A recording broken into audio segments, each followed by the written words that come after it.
I suspect that most of you at this point are familiar with the game, as I've been playing it the past several evenings on stream. Quick TLDR for anyone who may not have. This is a shop management and story game somewhere in the space between a potion craft, a recettear, but with a bit more world exploration and story, a little bit almost of a visual novel feel, to where as you're managing your shop and finding identifications for all your plants, you're unpackaging this local story, this mystery that you're in the middle of. And through your interactions with locals and through your provision of plants, potions, cures, poisons, you get closer and closer to the secret. An evil, actually a great evil. We're 12 days in at this point. Many things have unfolded. I won't give you all of it because I highly recommend, if you've not been here watching the VODs, this game has been true deep joy. But I will quickly catch you up with at least the main cast of characters, okay? And again, this is our shop. This is the window at which people come in to visit us. We've just gotten to the end of day 12. We have a desk where we can interact with things like maps and labels, clues, and the strange book of plants that has been slowly growing throughout the game, which we use to ID plants. We've got our collection of plants up here, of which we have very many at this point, with some vague organizational structure that only makes sense to my ADHD brain. Big map to explore, and you can go to any cell on this map.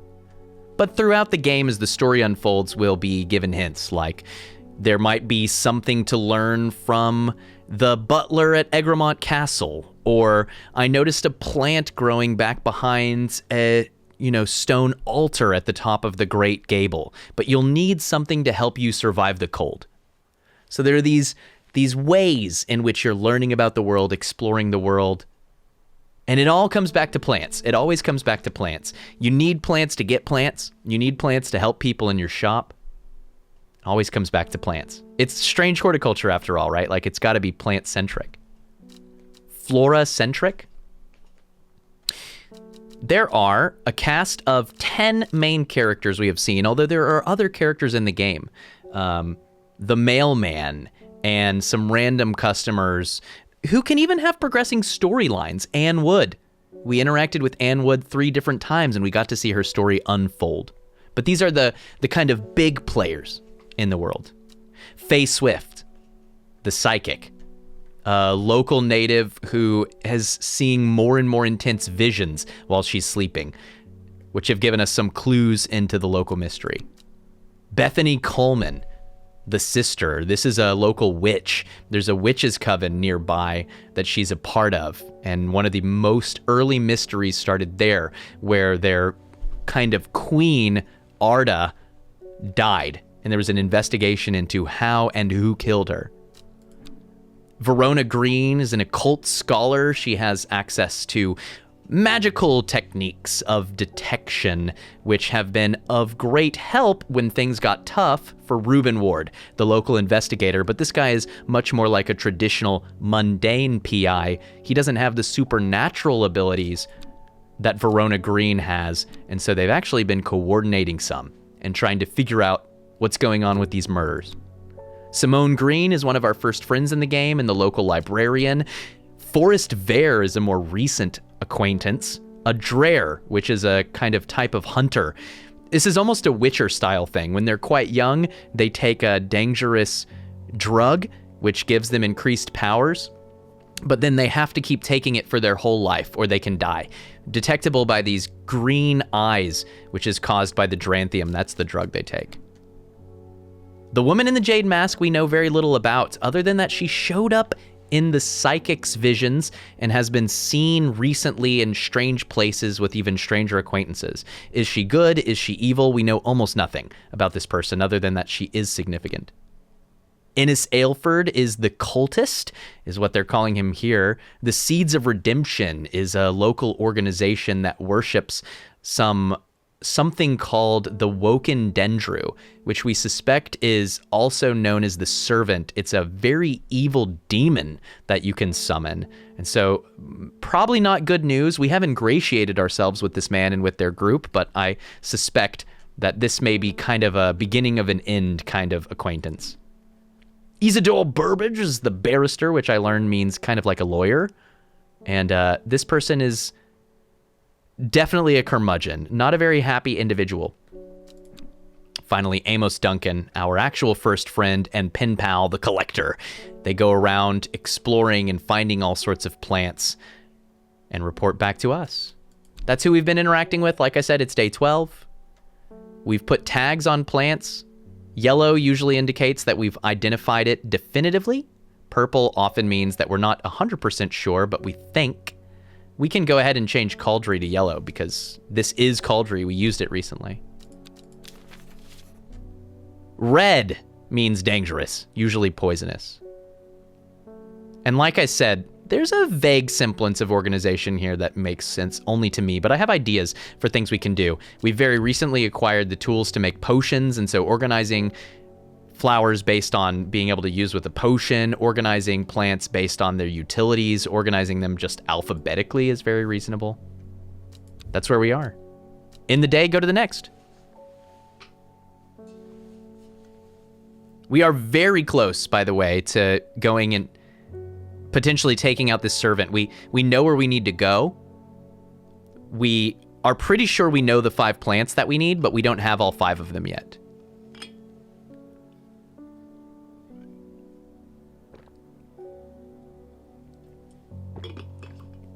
I'm going to quickly scan through and make sure there's not any questions or anything before we get too deep.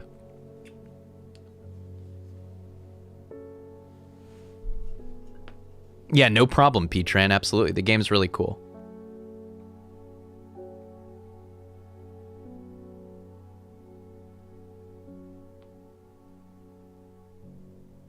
Welcome, Nim. This game's really cool. Yeah, I would scroll back on the VOD. You can even do it on mobile. If you tap the little nameplate that says Sneaky Teak, you can see the VOD that's currently being made with usually about just a minute or two of delay. I agree, right? We haven't seen a lot of import out of Isidore Burbage in that list, Epsilon. It's kind of an odd duck out. Are there any negative consequences for randomly mixing plants into potions? I don't know if it will just fail and give us a rising sense of dread, or if it will make a potion, but then we don't know what it does. I'm not really sure. We haven't tried it. At the beginning of every day, we're given a bit of story progression and a clue to go find more plants. Today it says, equipped with the Arda's knowledge, she journeyed west to the Stone Circle. Unknown to her, she was not alone as she made her preparations. Let's go through all of them so far. It started when she found something that she was not meant to find. A book tucked away in a forgotten corner of the Ambleside Library. The book both fascinated and terrified her in equal measure, and after studying it for some time, she reached a decision. She would never use the power she had discovered. She would hide the book where it could never be found. Time passed. A year, then another. The book remained hidden, but out of sight did not mean out of mind. The book was what her thoughts settled on when she rested, what she brooded over when she did her chores, what she pictured when she dreamed. At 15, her mother, strong, dependable, loving, was struck down by typhoid. The girl drew inward as her father turned to drink. Not long after, the girl left home. Her father wept, but he was so caught up in his own grief that he let her go and did not look for her. Before she left, she returned to her hiding place and carefully retrieved the book, her excitement building as she did. She couldn't articulate what was so alluring to her about the book, but by now, it had become an obsession. At first, she felt free, but it wasn't long before the reality of her situation began to take its toll. She stole food when she was hungry and slept in makeshift shelters, not knowing where she was going, not caring Eventually, she made her way to Grisdale Forest. A young woman alone in the world, she was taken in by the sisterhood and given a home. It was a chance for redemption, a new start. Every day, she attentively followed the teachings of the Arda. Every day, she patiently performed the tasks given to her. Every day, thoughts of the book itched away at the back of her mind. In time, she learned that the sisterhood had secrets. Or had she always known that? Had she come to them by chance? Or had she sought them out deliberately? She wasn't sure. But by now she knew what she wanted, and she would do anything to get it. When her chance finally came, she did not hesitate, even for a moment. Afterward, when the Arda was dead, she felt only elation. Years after she had first laid eyes on the book, she had what she needed. Equipped with the Arda's knowledge, she journeyed west to the Stone Circle. Unknown to her, she was not alone as she made her preparations. Who is this? At first, I was convinced that this was us. The person going west to the Stone Circle now is the occult scholar.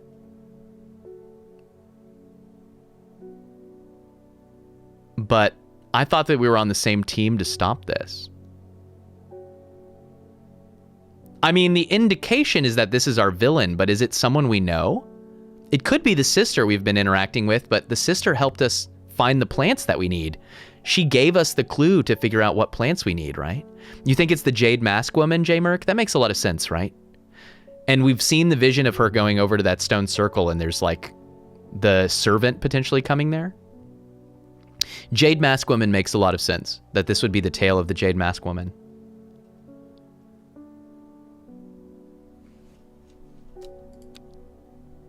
This is the end of the moon cycle. I suspect that this might be the last day of play. Like, this might be where we have to make our move. We've been given a clue. Endmore, Raven, Spider.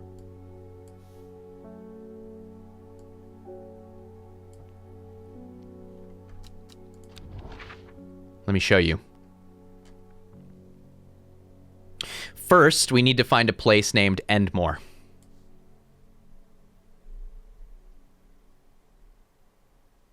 And then we will use our disc in order to find where to go next.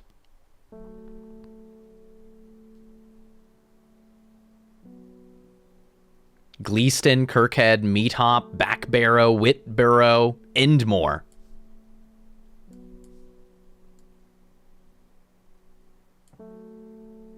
First it says Raven, so from Endmore we go the direction of the Raven on our disc, which will be here. Oh, oops. We didn't actually want to stop there. I didn't actually mean to click it, I just meant to like gesture to it. Anyway, Endmore, Raven, and then we'll go Spider direction from there. We can regain our will to explore by watering plants. At least we found nothing at that spot. That's good.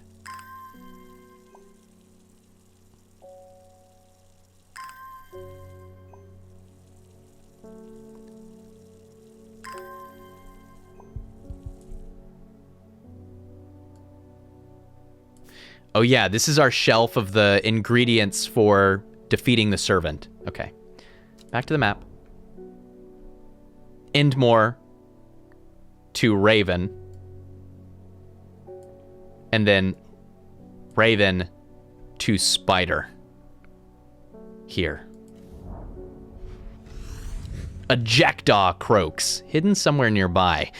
Strange shapes of old stones pierce the long grass. Among them, some plants grow. 2 new plants. Some kind of crazy big seed pod, which actually we have an identification for, and a simple looking white flower. Pale. I think I know what both of those are, and I think one of them is our plant, but I need to do the identification. Let's do a little ID before we look at customers. We shouldn't get too far in the day before we try to go do this. since I think we're running out of time.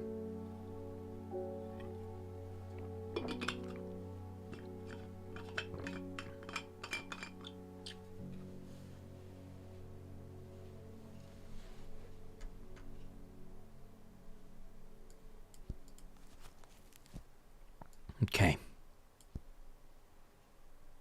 I'm going to kind of leaf through here rather than going to one thing because it'll help me regain context too. Aguria we know. Bishop's Parasol we know. Brimlock for locks. No, this is for hypothermia. Butterdale for skin cure.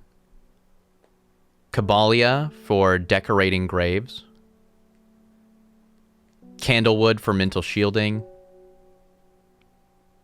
Caldery to indicate to seek the boon of Arduina. Clavilium to unlock any lock. Common Trouse. It's eye drops. Copper Caledonian is a cursed plant with fungus on it. Daisy Dock will grant courage, and we've identified that quite recently, we think. Devil's Nightcap. This plant is also known colloquially as Corpse's Friend. If ingested as a seed, it will cause a slow, agonizing death, and the plant will grow out of the body once deceased. It has a light, pleasant scent, not dissimilar to pine needles. Boiling the root in vinegar creates a tonic against fevers and poison. Moore's Amicus. This is the missing ingredient. And all we have to ID it is a pine-like scent and leaves which appear thin but have some kind of ingrain. I have failed at every turn to find a match. I'm not convinced we own this plant. I suspect we do not yet own this plant. And yet we need it.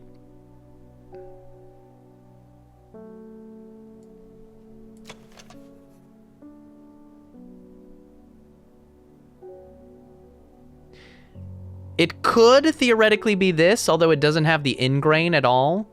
And these are paired leaves. Pleasant, fresh aroma. That's kind of like pine needles. I mean, the odor is right. But I'm not totally convinced. We have something that smells like pine. Well, it's not that.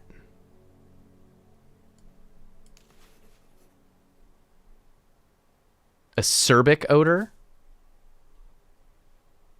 That's not pleasant. Yeah, this hard green seeds we have. That's further in the book, but we have an ID for that. Strong and leathery leaves. Pale flower. Interesting. Sweet rhubarb. Sickly sweet.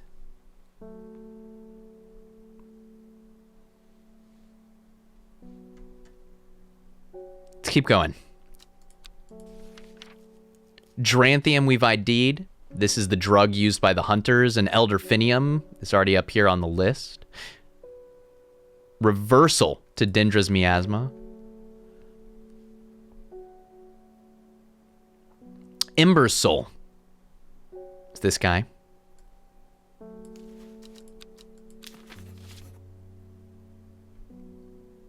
It's an offering to a deity. Evulum. Many short, pretty leaves. Stimulate the senses and rejuvenate aching bones. I feel like we might have identified Evulum. Overpowering by some. Many short, pretty leaves. I mean, they look pretty to me. This might be our Evulum. It has a pungent scent, which matches. Looking for anything else that's not ID'd that has short, pretty leaves.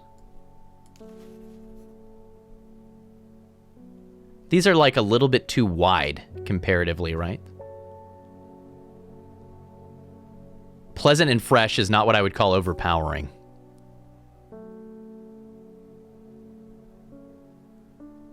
We know it's not this because it's Fox Button. I mean, I think we have our match. Eyebright we've ID'd and used recently. Farmer's Worry we've not matched. A spongy mushroom with potent abilities, only safe to consume in small quantities. We still have not found this, which is surprising to me. We do have some mushrooms from very early on that we've still not ID'd as well.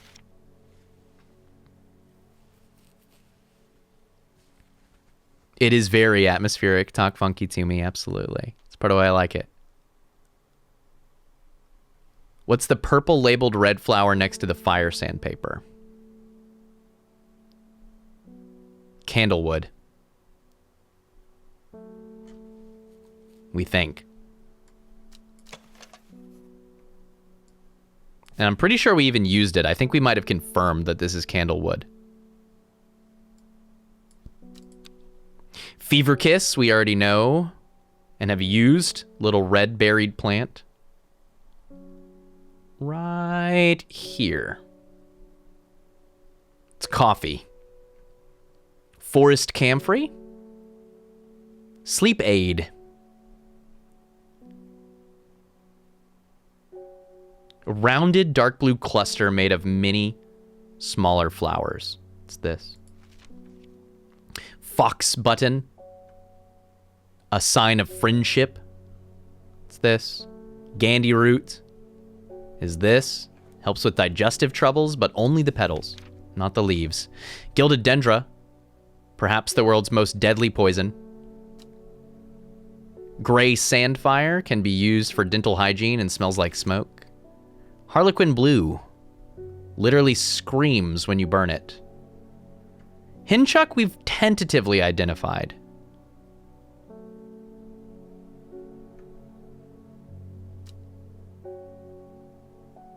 It's got a bulb at the bottom. Which one of these was our Hinchuck? Here. Fruit of the Hinchuck can have a startling effect on memory loss. Tuberous bulb has unusual structure, but gives a striped appearance when cut open. When the outer layer hardens and turns blue-green, it's ready to harvest.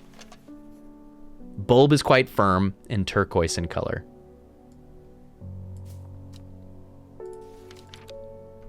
Hop Heart is an opiate. Opioid.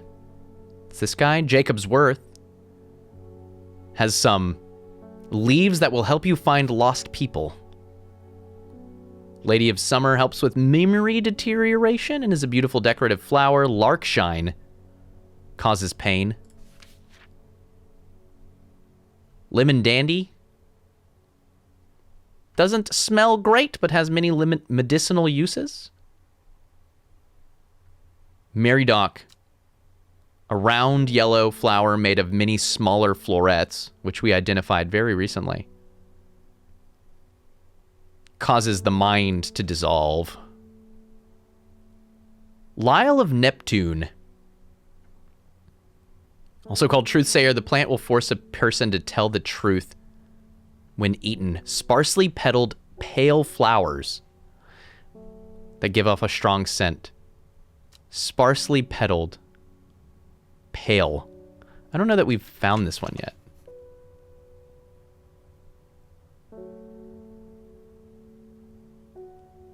Because it does appear to have petals. There's just not very many of them. And I'm not convinced that we have yet found it.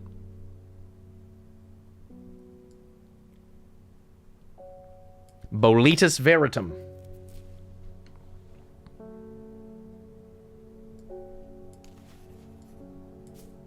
Long Vericant.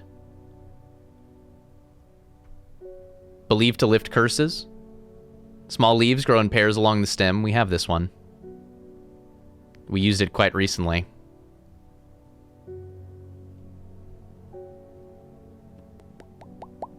How long is Long Vericant? I feel like it's in this zone.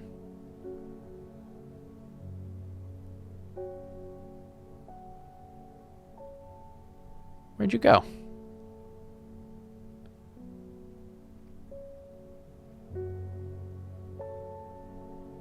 Oh well, it'll come back to me when I need it. The point is, we've ID'd it. There it is. Right. It's part of our final 5. Witch's Remedy. That's right. Because our final 5 is Corpse's Friend, which we haven't ID'd. Ankle Grabber, the Binder, which we think is Digitatus Mortis. Dead Man's Hand, but we're not sure. 3rd is the Fear Bringer. That's Widow's Woe, also known as Kimpfoot. 4th, the Lift a Curse. That's Long Varicand. And 5th, a Petal to secure Blackblood's Reverse, which is Elderfinium, to undo Dendra Miasma. Maiden's Sorrow. It's not Widow's Woe, but we did identify this. This is the red-flowered one with the thorns.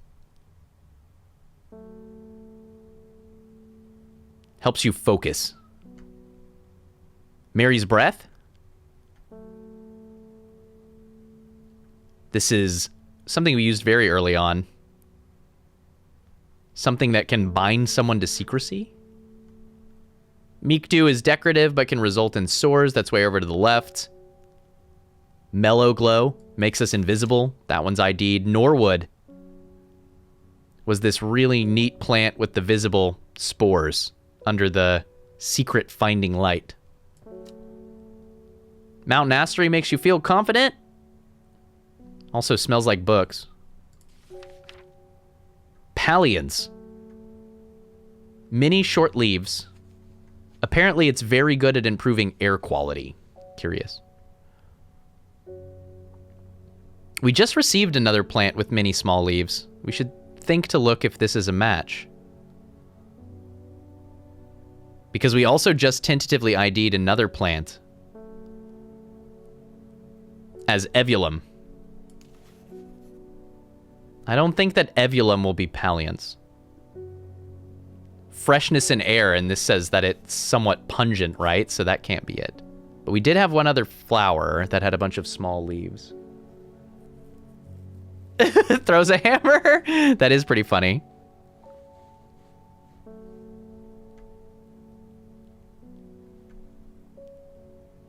Yeah, you can never out-organize the mushroom.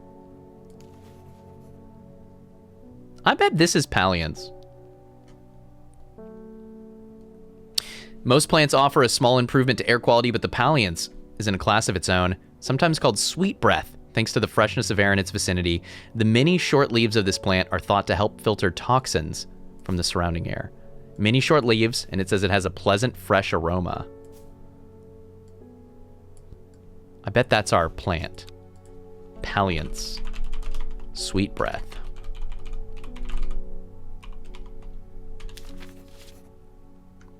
Finnet. Chewing through the tough root of this plant is said to ease gastric distress and reduce anxiety. We ID'd this one very early on. We knew it was Finnet because it was said to be Finnet when it was given to us. It was a gift. Red Ebony is this totally alien-looking plant.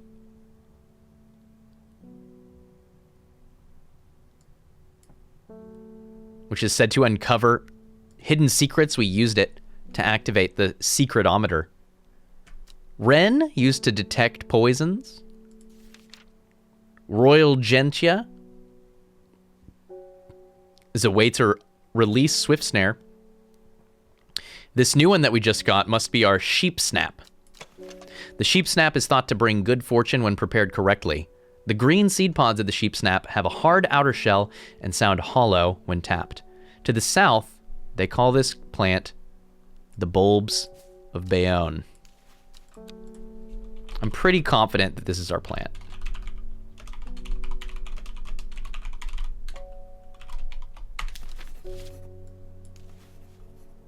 Hard Bobber.